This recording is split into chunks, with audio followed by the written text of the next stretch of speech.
Çdo agjerues dhe agjeruese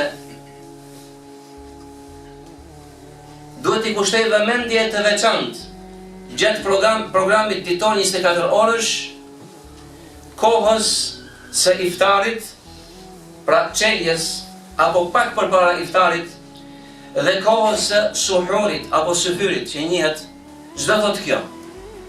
Këto dy kohë, pra përpara perëndimit, përpara iftarit, dhe në kohën e syfyrit që është përpara agimit, 1 orë, gjysmë ore apo dhe më pak nga agimi i ditës, janë kohët e pranimit të duas.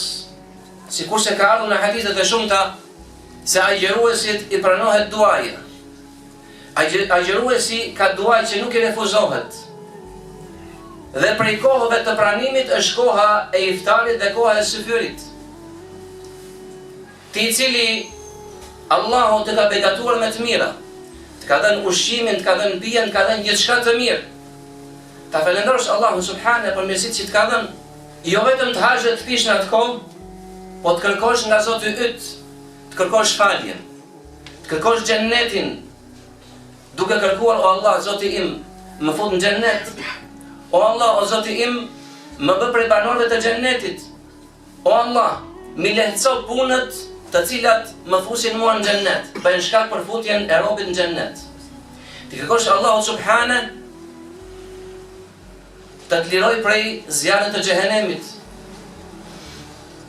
Ti kërkosh Allahu subhane të të largoj prej punëve të cilat bëjnë shkak për futjen e robit në ndëshkimin e Allahut të lartësuar.